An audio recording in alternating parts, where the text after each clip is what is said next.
नमस्कार, आप देख रहे हैं पंच न्यूज एनसीआर और मैं हूं आपके साथ मानवी ठाकुर। शुरुआत करते हैं आज की खास खबरों से। बहुत बड़ा मसला है। पिछले बार जब मैं आया था, शायद इसी मुकाम पर इलेक्शन की मीटिंग हुई थी। उस वक्त भी मैंने आपसे कहा था कि राजद ने एक ऐसे उम्मीदवार को अपनी पार्टी में लाया है जिसका ताल्लुक विश्व हिंदू परिषद से था, मगर आपने कुछ और फैसला लिया। और आज आप देखते हैं कि उस वक्त राजद और तमाम दूसरी सियासी पार्टियां कह रही थी कि ओवैसी को अगर वोट डालेंगे या मजलिस को वोट डालेंगे तो भाजपा जीत जाएगी। बताइए, क्या बीजेपी जीती या आपका उम्मीदवार जीता? यहां से मेरे अजीज दोस्तों और बुजुर्गों, राजद और उसके साथी पार्टियों में इतनी ताकत नहीं है कि वो बीजेपी को रोक सके।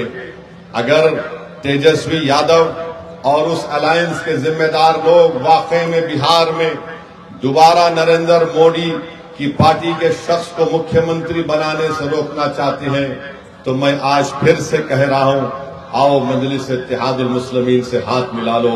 हम बिहार में मोदी को रोक देंगे, नीतीश कुमार को हरा देंगे। अगर आप हमारी इस पेशकश को कमजोरी की निशानी समझते हैं तो ये तुम्हारी नादानी है, ये तुम्हारा बचपना है, ये तुम्हारी वो दूरअंदेशी तुम में नहीं है। और अगर इसका खमियाजा तुमको भी भुगतना पड़ेगा और कहीं ऐसा ना हो कि बिहार की जनता को पिछले 5 साल उन तमाम लोगों के जुल्म को सहना पड़े।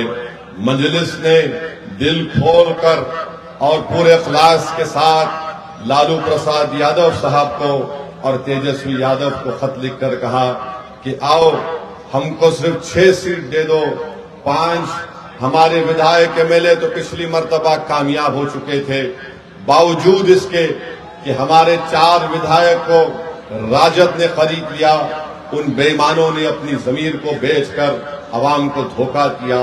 हमने आगे बढ़कर कहा कि आओ, मगर अगर वो इसकी कमजोरी की निशानी समझते हैं तो इसकी इनकी नादानी है। मगर मैं राजद के लोगों को बताना चाह रहा हूं, ये हाथ जो तुम्हारे आगे बढ़े हैं दोस्ती के लिए, ये भीख नहीं मांग रहे हैं, ये 19% अक़लियतें अपना हक मांग रही हैं। अगर तुम कमजोरी समझते हो तो याद रखो, ये हाथ बड़े दराज हैं, तुम्हारे गिरेबान के तार से भी खेलने को तैयार हैं। मेरे अजीज दोस्तों और बुजुर्गों,